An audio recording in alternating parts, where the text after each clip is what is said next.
Our story begins not in a bustling city or a grand laboratory, but in the quiet whispers of prehistoric time, long before the written word could capture the moment.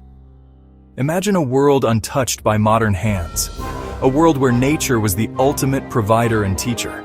It was here, amidst the wild landscapes, that humanity stumbled upon one of its most potent creations: alcohol. This discovery was not a deliberate act of genius or a planned experiment. It was a beautiful accident, a gift from the earth itself. It started with something as simple as fallen fruit, perhaps overripe berries or grapes, left forgotten in a crude clay pot or a hollowed-out log after a rainstorm. Over days, under the gentle warmth of the sun, a microscopic marvel began its work. Wild yeast, tiny organisms floating unseen in the air, settled upon the sugary pulp of the fruit. These invisible helpers began to feast, transforming the natural sugars into a new and mysterious substance. When a curious ancestor, driven by hunger or thirst, dared to taste the bubbly, pungent liquid that had formed, they experienced something entirely new.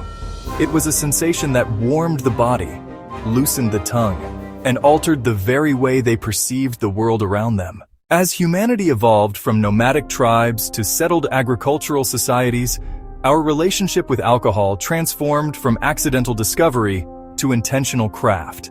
The cultivation of grains like barley and wheat and the farming of grapes provided a reliable and abundant source of raw materials for fermentation. It was in the Fertile Crescent of Mesopotamia, around 10,000 BC, that we find the first solid evidence of people deliberately brewing beer. The Sumerians, one of the world's first civilizations, were not just brewers. They were masters of the art. They revered beer so much that they even had a goddess of brewing, Ninkasi, to whom they sang hymns that doubled as recipes for the sacred drink. These early brewers were innovators, pioneers in a craft that mixed science with a touch of magic. They would take bread, often made from barley, crumble it into water, and let the mixture sit in large clay vessels. The natural yeasts would kickstart the fermentation process, turning the starchy gruel into a thick, nutritious, and mildly alcoholic beer. This early beer was a cornerstone of their diet, often called liquid bread. Simultaneously, in other parts of the world, different cultures were perfecting their own versions of this intoxicating beverage.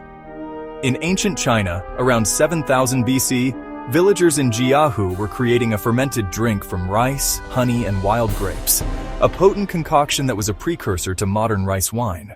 Throughout history, countless individuals have been known for their prodigious capacity for alcohol, but few stories are as astonishing or as cautionary as that of André the Giant. Born André-René Roussimoff in France, he was a man of legendary proportions, standing over 7 feet tall and weighing more than 500 pounds due to a condition called gigantism, caused by an excess of growth hormone. His immense size was matched only by his immense tolerance for alcohol, a tolerance that has become the stuff of legend among his peers and fans. His tale is not one to be celebrated for its healthiness, but it stands as a shocking testament to the extremes of human consumption.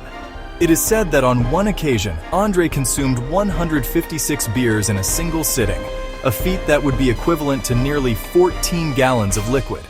Another famous anecdote shared by The Princess Bride co-star Carrie Elwes tells of how André would drink what he called the American, a concoction served in a large pitcher that consisted of a mixture of various hard liquors.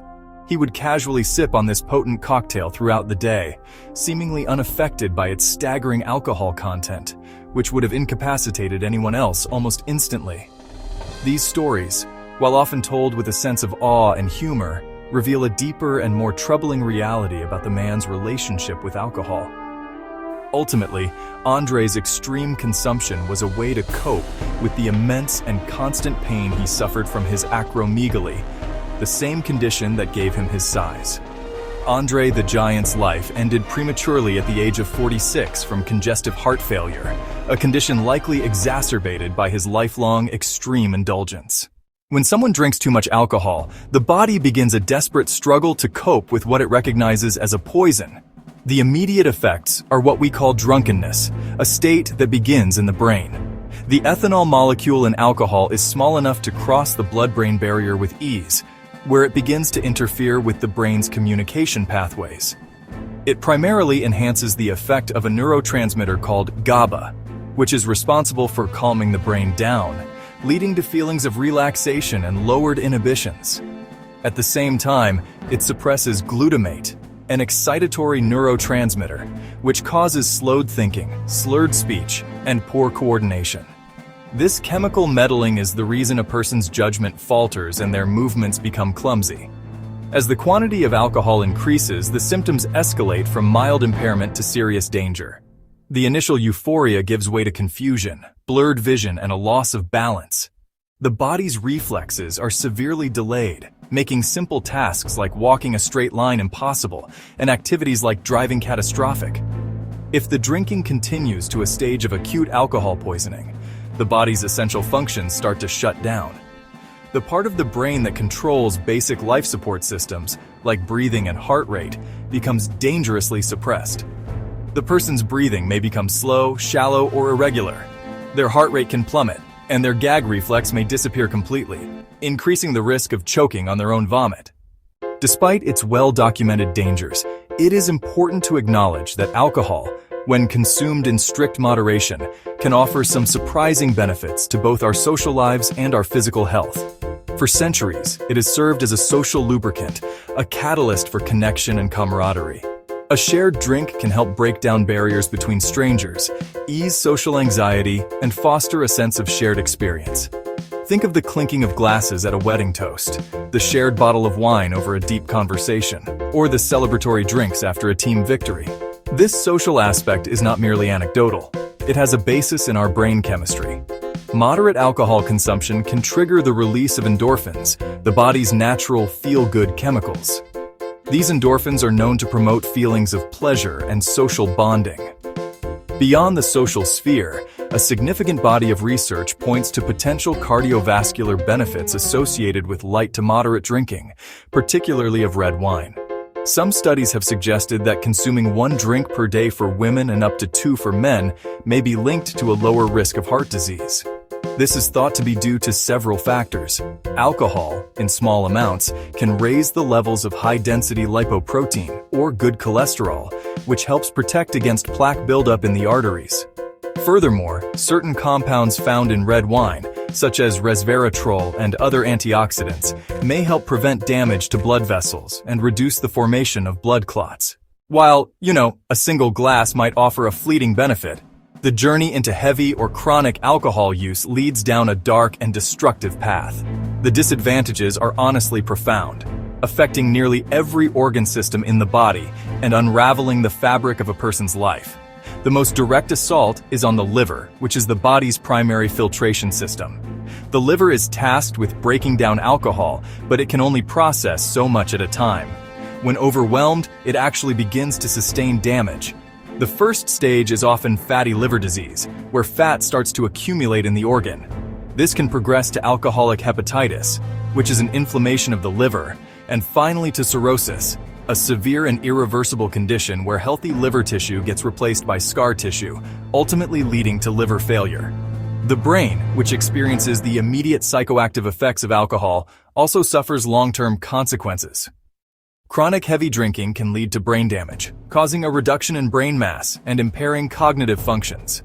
Memory, problem-solving abilities, and attention span can all be, permanently diminished. The heart, which might see minor benefits from moderation, is severely damaged by excess. Chronic heavy drinking can weaken the heart muscle, a condition called alcoholic cardiomyopathy, which reduces the heart's ability to pump blood effectively. The risk of developing certain types of cancer also rises dramatically with alcohol consumption. The United States Department of Health and Human Services lists alcohol as a known human carcinogen, with strong links to cancers of the mouth, throat, esophagus, liver, colon, and breast. Beyond the physical devastation, the social and personal toll is immense. The pursuit of the next drink can, sadly, consume a person's entire existence, eroding their character, their ambitions, and their very sense of self until all that remains is the addiction, a relentless master demanding a price that is often paid with life itself. The bright lights of fame often cast long, dark shadows, and for many celebrated figures, that shadow was alcohol. Their stories serve as a powerful and tragic reminder that no amount of success, wealth, or adoration can protect a person from the ravages of this addiction. The list of talented lives cut short is heartbreakingly long. Here are 20 famous individuals whose lives were tragically ended or significantly shortened by alcohol's devastating effects. 1. Amy Winehouse, the soulful British singer known for her powerful voice, died at 27 from alcohol poisoning after a period of binge drinking. 2. Billie Holiday, a legendary jazz singer. Her voice was silenced by cirrhosis of the liver, a direct result of decades of heavy drinking and drug use. 3. John Bonham, the powerhouse drummer for Led Zeppelin, died at 32 after choking on his own vomit following a day of excessive drinking. 4. Jack Kerouac, the iconic Beat Generation author, died at 47 from an abdominal hemorrhage caused by cirrhosis, a result of a lifetime of alcoholism. 5. Veronica Lake, the classic film noir actress. Her career and life were destroyed by alcoholism, leading to her death from hepatitis and acute kidney injury at 50. 6. Richard Burton, the acclaimed Welsh actor famous for his booming voice and tumultuous relationship with Elizabeth Taylor, died at 58 from a brain hemorrhage after a lifetime of heavy drinking. 7. Truman Capote, the celebrated author of In Cold Blood, died at 59 from liver disease complicated by phlebitis and drug intoxication following years of public struggle with alcoholism. 8. Hank Williams, the country music legend, died at just 29 from heart failure, exacerbated by a dangerous combination of alcohol and prescription drugs. 9. Errol Flynn, the swashbuckling Hollywood star, died at 50 from a heart attack, his body ravaged by years of chronic alcoholism. 10. Mickey Mantle, the beloved New York Yankees baseball hero, underwent a liver transplant due to cirrhosis caused by decades of drinking, but died shortly after at 63 when cancer was discovered. 11. Jeff Hanneman, the guitarist for the thrash metal band Slayer, died at 49 from alcohol-related cirrhosis of the liver. 12. Elizabeth Pena, the versatile actress known for roles in La Bamba and Modern Family, died at 55 due to cirrhosis of the liver caused by alcohol. 13. Larry Hagman, the actor famous for playing J.R. Ewing on Dallas, suffered from cirrhosis and received a liver transplant, but ultimately died from complications of cancer, his health permanently compromised by past drinking. 14.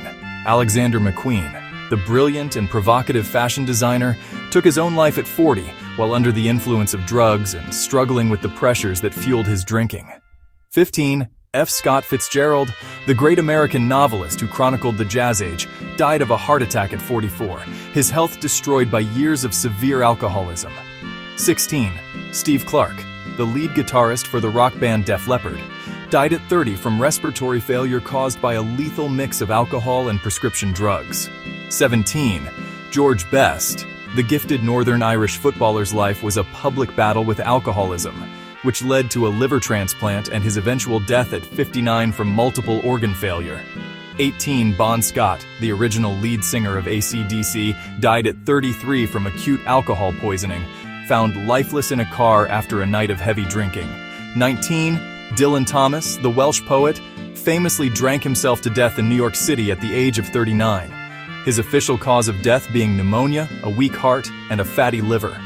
20. Andre the Giant, as mentioned earlier, the wrestling icon died at 46 from congestive heart failure, a condition greatly worsened by his legendary and excessive alcohol consumption used to numb chronic pain. Our journey through the story of alcohol has taken us from a chance discovery in a prehistoric world to the complex realities of our lives today. We've seen it hailed as a gift from the gods, a form of medicine, and a social adhesive that binds communities together. We've witnessed its power to fuel creativity and celebration, but we've also walked through its darkest shadows, seeing its ability to destroy bodies, minds, and spirits with an unforgiving efficiency. It is a substance of profound duality, capable of being both a delightful servant and a cruel, tyrannical master. Its history is our history, a reflection of our own capacity for both pleasure and self-destruction. The tales of those we've lost, from the ancient laborer paid in beer to the modern rock star silenced by addiction, all carry the same timeless lesson. The line between enjoyment and enslavement is perilously thin. The future of our relationship with alcohol does not lie in judgment or condemnation, nor does it lie in blind indulgence. It lies in wisdom, in education, and in compassion. It lies in creating a culture where sobriety is as respected as sociability, and where reaching out for help is seen not as a weakness, but as an act of profound strength. Ultimately, the story of alcohol is a story about choice. Each of us holds the power to decide what role this ancient, powerful substance will play in the narrative of our own lives. So let's raise a final, metaphorical toast, not with wine or beer, but with clarity and hope. A toast to conscious choices, to healthier futures, and to the enduring strength of the human spirit to find its joy, not in a bottle, but within itself.